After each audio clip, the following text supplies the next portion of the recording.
a crown, a promise, and a silence so loud it shook Buckingham Palace. King Charles III made a decision so personal, even people inside the palace were left speechless. He didn't just adjust a title. He didn't just shift protocol. He reached into the heart of his own marriage and quietly changed everything. This wasn't about tradition. This was about power. Today we are diving into what really happened behind palace doors, because what the world saw on the surface was only a small part of a much bigger story. And at the center of it all, three people: Charles, Camilla, and Catherine.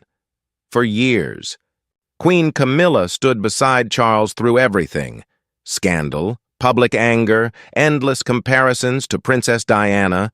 She waited decades for her moment. And when it finally came, she wore the crown. But what many people don't know is this: the crown she fought for may already be slipping away. Inside royal circles, people don't shout. They don't argue in public. They don't post statements online. They stay silent. And that silence says everything. Accounts from insiders reveal something unusual began happening after the coronation. Small things at first: glances, positioning, who stood where, who spoke, and who didn't. On one occasion, observers noticed something strange. Camilla walked past, and no one moved. No smiles, no reactions, just stillness. It wasn't protocol. It wasn't respect. It was distance. Then came the coronation itself. May 6, 2023, Westminster Abbey. The world was watching. Billions of people tuned in to see history. And on that day, Charles made a decision that many are still questioning. No one, except him and Camilla, was allowed to wear crowns or tiaras. Not even Catherine, not even Princess Charlotte. Instead, they wore simple floral headpieces. At first, it looked elegant, soft, modern, but insiders say it was something else. A message. Because Catherine, the Princess of Wales, was already the most loved royal, and Charles knew it. So he made sure, just for that day, Camilla stood alone at the top, but something unexpected happened. By dimming Catherine's light, he didn't reduce her power. He increased it. The cameras caught everything. Catherine standing quietly, composed, calm, not fighting for attention, not reacting. And somehow, that made people love her even more. One royal observer said it clearly. They didn't push her down. They delayed her rise. And that's when things started to change. Because this story was never just about a crown. It was about the future and who truly owns it.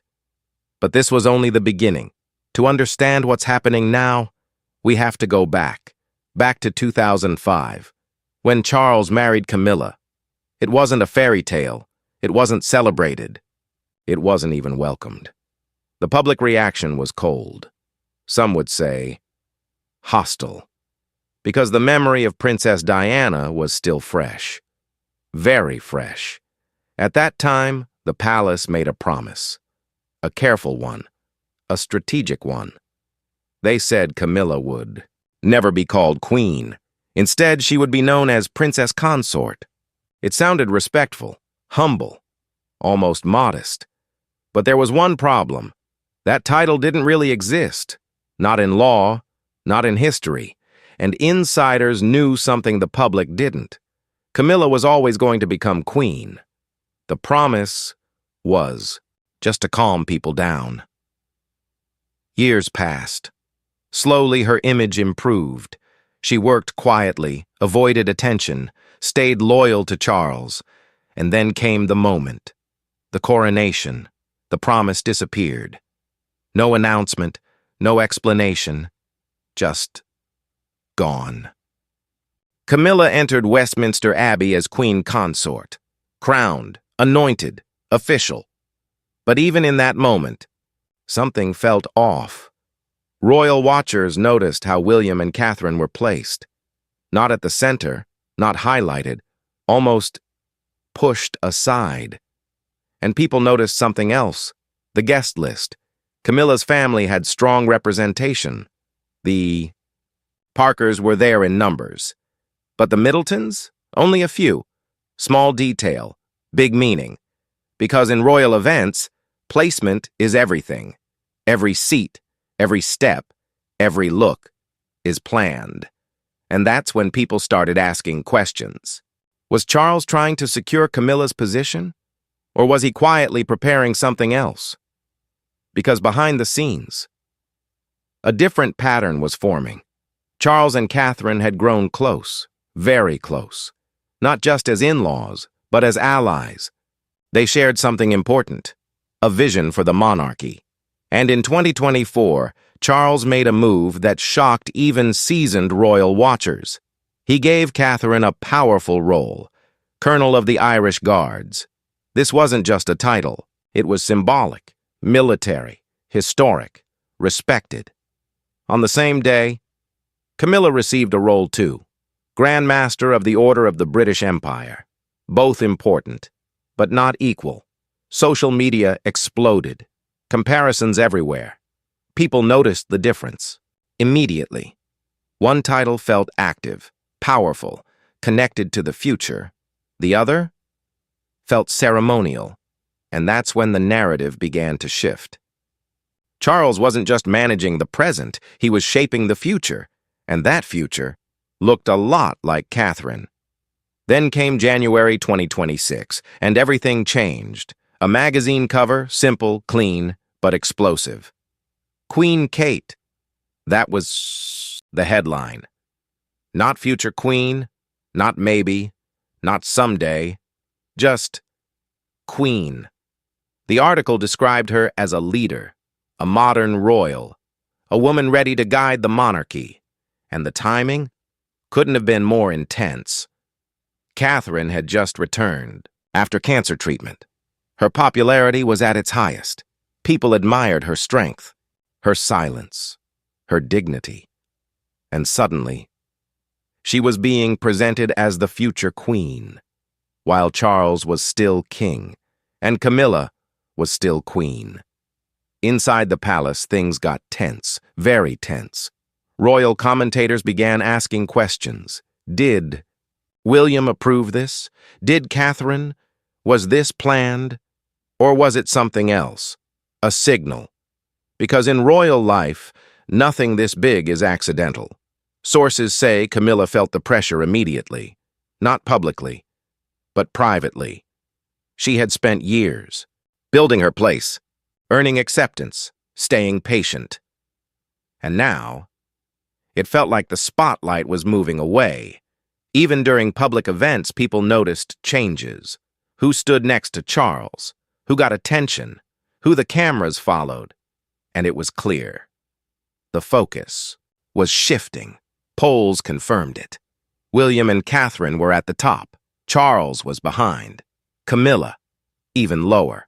In any normal system, that would be a crisis. But in the monarchy, it's handled quietly. Through position, through visibility, through influence.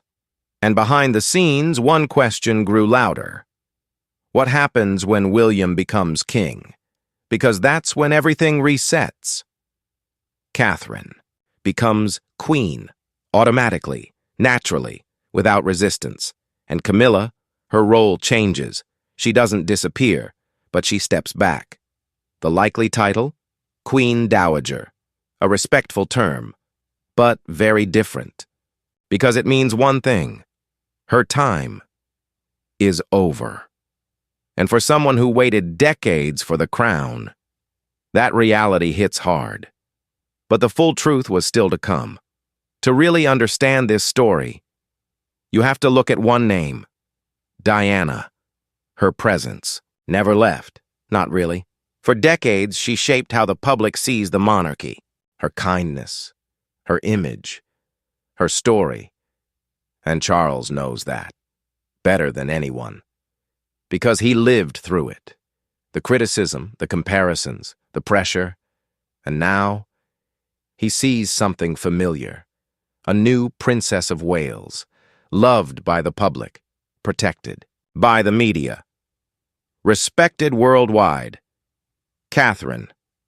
But this time, he's doing things differently. Accounts from insiders reveal something important. Charles is supporting Catherine in ways Diana never received. He's giving her visibility, authority, trust. Not later. Now. Some say it's strategy, others say it's regret. Maybe both. Because this time, he's making sure the future is secure, and that future has a clear face. Catherine. Public. Reaction confirms it. Polls, media coverage, online attention, everything points in one direction. The people have already chosen, and in the monarchy, public support is power. Camilla has done her part. She worked, she stayed, she endured. But her story carries history, complicated history. And no matter what she does now, that shadow remains. Catherine's story is different, clean, strong, relatable. And that difference matters. Today, the crown sits on Camilla's head. That is fact. But in the public mind, it already belongs to someone else. And Charles sees that. That's why every decision he makes now points forward, not backward. The monarchy isn't about individuals. It's about survival. And survival means choosing the strongest future, even if it comes at a personal cost, even if it changes everything. Because in the end, this was never just about Camilla, or even Charles. It was about the next chapter, and that chapter has already begun.